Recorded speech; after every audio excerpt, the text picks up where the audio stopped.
My name is Mike Ergo. I served in the United States Marine Corps from 2001 to 2005 as an 0311 rifleman in the infantry. When I came home from combat and got out of the Marine Corps, I struggled a lot with PTSD, and some of the symptoms that I struggled with were panic attacks, feelings like I was about to die or something really bad was about to happen. I would be paralyzed with fear sometimes. I remember walking down my stairs in my house and going limp and having to lay there and gasp for breath because I couldn't move.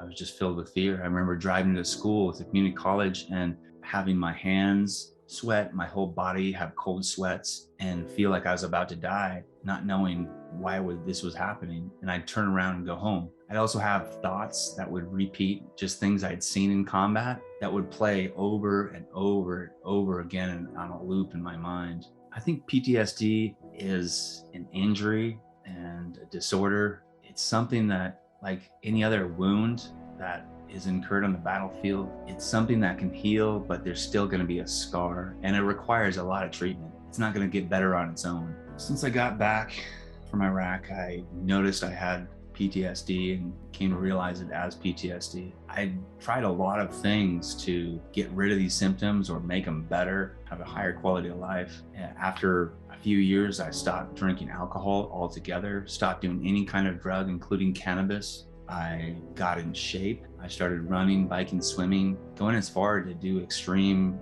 endurance sports like Ironman triathlons. I started meditating daily. I switched my diet to be mostly meats, vegetables, and fruits. And I tried all kinds of treatments. I tried prolonged exposure. I tried regular talk therapy. I tried cognitive processing therapy. I tried EMDR, which helped a little bit. And I tried basically everything I could, cold showers, like you name it.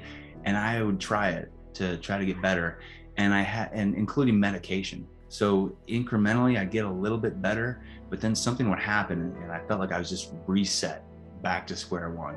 I realized it was serious while I was swimming and had a panic attack. And previously that was my safe spot where I could find my breath, find my rhythm, be engaged in a physical activity. And it hit me and I realized that I needed something more. I had a Stellate Ganglion Block shot in the spring of 2021. After I had the Stellate Ganglion Block shot, I noticed that I just felt more relaxed. And the best way I can give an analogy is that after I get a massage, I didn't realize how tense I was until I had that massage. And I experienced that same kind of relaxation after I got the Stellate Ganglion Block. And things that would normally bother me or make me irritated were just turned down, like someone took a dimmer switch and just turned it down. And I noticed that through the pandemic, a lot of things got taken away from me, like my races, my triathlons were canceled. So I wasn't training as much. I let my eating habits slip.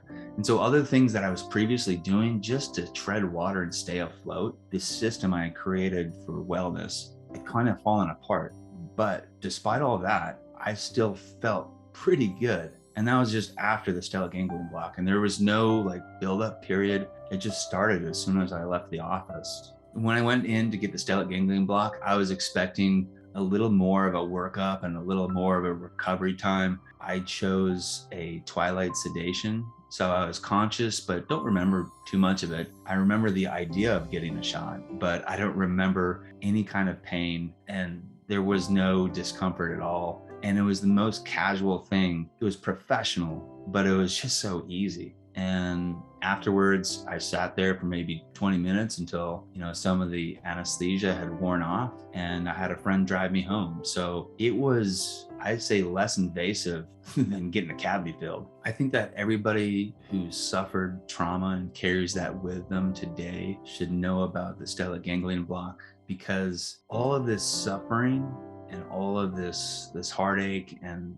these feelings of dread and the feelings of being trapped and stuck, they are optional. And I didn't believe it until I had one. And there's so much more to life after trauma than just replaying it in your head. And I'm able to be a better father, better husband, better coworker, and really enjoy the things in my life. And I had a friend once telling me, this just stuck out, as another veteran told me, it's okay to be happy. And I think Since I've had the stellate ganglion block, I really can be happy and at ease. One thing I would encourage people who are considering the stellate ganglion block is to know that it's not just a miracle cure, and that afterwards, I still talk to a therapist. I still try to eat healthy. I still exercise and do things that will generally give me a sense of wellness. And in combination, the stellate ganglion block with these different ways of healing ourselves works wonderfully. And so it's a really vital component, I think, to any kind of healing regimen. What I currently do to honor my fallen brothers is I dedicate the Ironman triathlons I compete in to their memory, and I find a local Gold Star family and carry a flag and a streamer with that fallen one's name on it to let them know that they are not forgotten. And before I had the stellate ganglion block, there was a huge cost to doing this for me personally, because I would have to suffer and relive things and rehash them, and my body would go through a lot. And it took away from my training. It took away from my effectiveness in all aspects of my life. And so now I can still do these things, but I don't have the huge physical cost of the panic attacks, the sweats, the dread, the horror, the remembering.